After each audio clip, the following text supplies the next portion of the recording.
책으로 승부입니다. 유대인 이야기로 세계 경제사에 대해서 함께 공부하겠습니다. 이번 시간에는 빌헬름 9세의 재산을 지켜낸 로스차일드 가문에 대해서 살펴볼게요. 헤센 카젤 공국은요, 용병 장사로 유럽 최고의 부자 나라가 되었어요. 로마 시대 이후에 스위스 용병을 최고로 쳤는데 몸값이 올라가면서 대체한 것이 바로 헤센 카젤 공국의 용병들이었어요. 남부 독일 사람들이에요. 스위스 용병과 다르게 이 사람들은요, 경작할 땅이 없었기 때문에 고향으로 돌아갈 수가 없었어요. 전쟁이 일어나지 않으면 실업자가 될 수밖에 없는 사람들이었어요. 1775년에 미국에서 독립전쟁이 일어났어요. 빌헬름 공은요, 휘하의 군대를 300만 달러를 받기로 하고 영국 측에 용병으로 파견했어요. 이때 마이어에게 기회가 왔어요. 마이어는 빌헬름 공이 용병 파견 대가로 받은 영국은행 어음을 맨체스터 섬유업체에게 결제해야 할 대금과 연결시켰어요. 맨체스터 섬유업체가 독일 로스차일드 은행으로부터 지불받을 돈을 영국 은행이 발행한 어음으로 대체하도록 한 것이죠. 이렇게 해서 빌헬름 공과 로스차일드 은행이 부담해야 할 환전 수수료를 서로 아낄 수가 있었어요.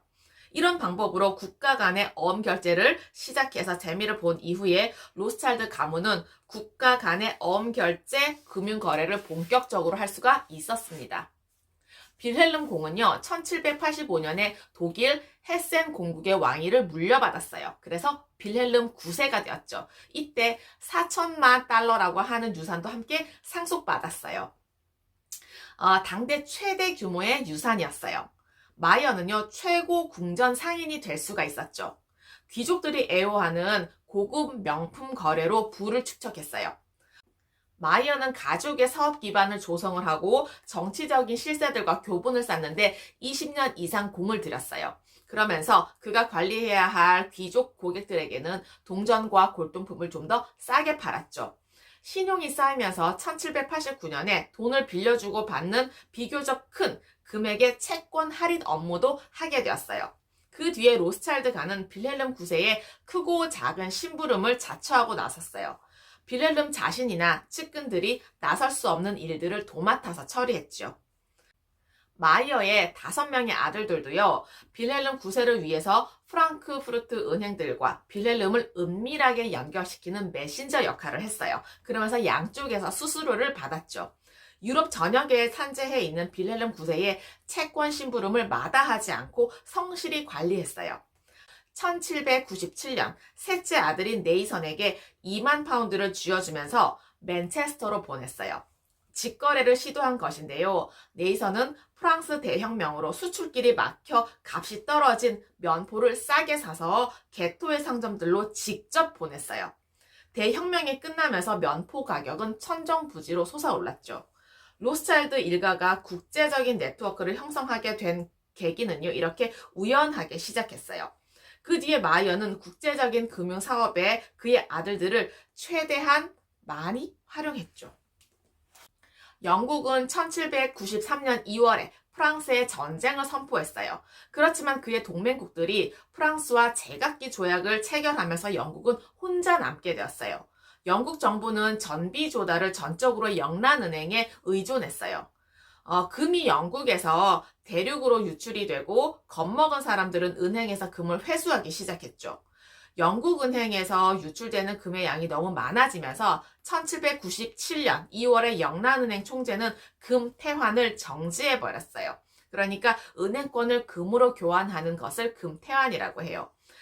1821년까지 계속 금 태환을 정지해버렸어요. 시중에 금이 귀해지고 금값은 천정부지로 올랐죠. 로스차일드 형제들, 그러니까 마이어의 5명의 아들들 중에 두뇌가 가장 비상했던 아들은요, 셋째인 네이선이었어요. 겨우 2만 파운드를 들고 영국에 온 네이선은 당시 초기 산업혁명이 시작되면서 목화 산업의 중심지인 맨체스터에서 사업을 하기 시작했어요.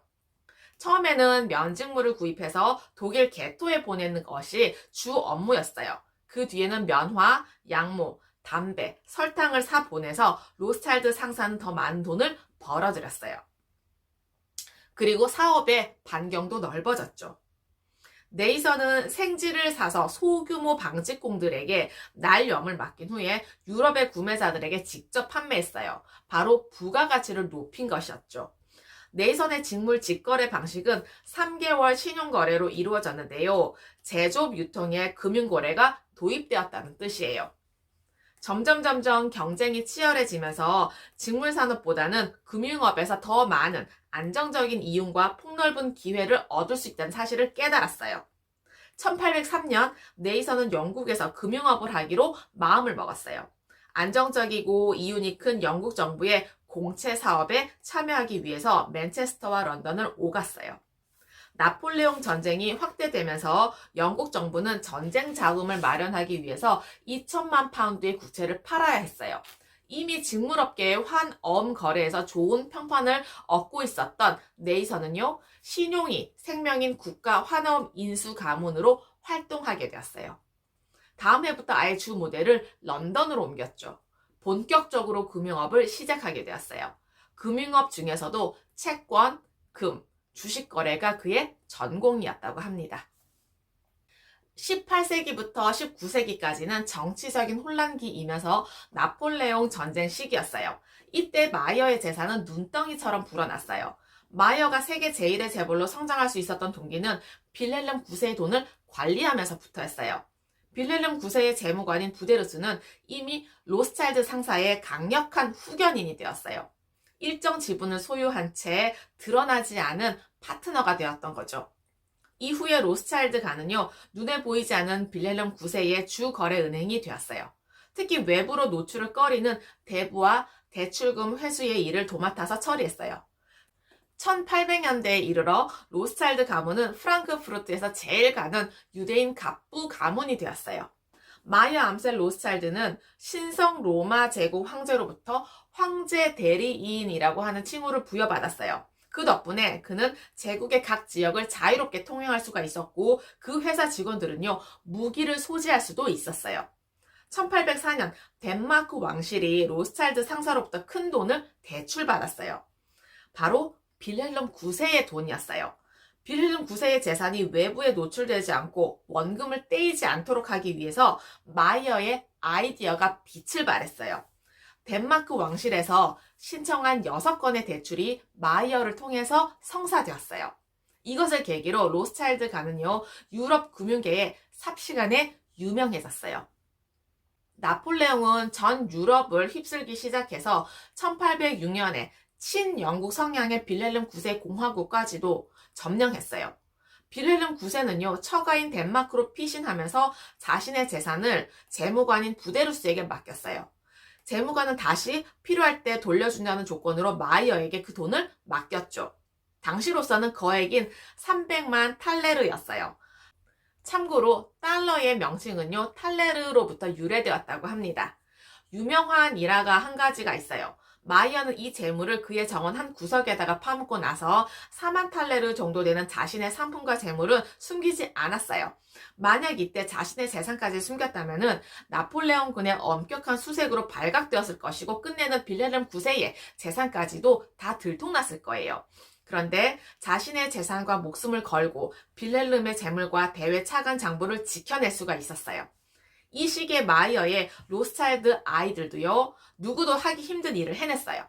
점령 기간 동안에 나폴레옹군은 빌헬름 9세의 숨은 재산과 채권을 찾아내려고 혈안이 되었어요. 로스차일드가의 아이들이 위험을 무릅쓰고 마차를 몰고 유럽 전역을 사방팔방으로 돌아다니면서 점령군 모르게 그간 빌려주었던 빌헬름 9세의 채권을 모두 회수할 수가 있었어요. 비록 지체되긴 했지만 그 뒤에 회수금은요, 피난가 있던 빌헬름 9세에게 안전하게 전달되었다고 합니다. 이제 로스차일드가와 빌헬름 9세의 관계는요, 돈에 관한 한 가족처럼 믿고 맡기는 사이가 될 수가 있었습니다. 어떠셨나요? 과거의 지혜와 지식을 통해서 현재와 미래의 삶이 좀 더 의미 있고 풍성해지시길 기원합니다. 감사합니다.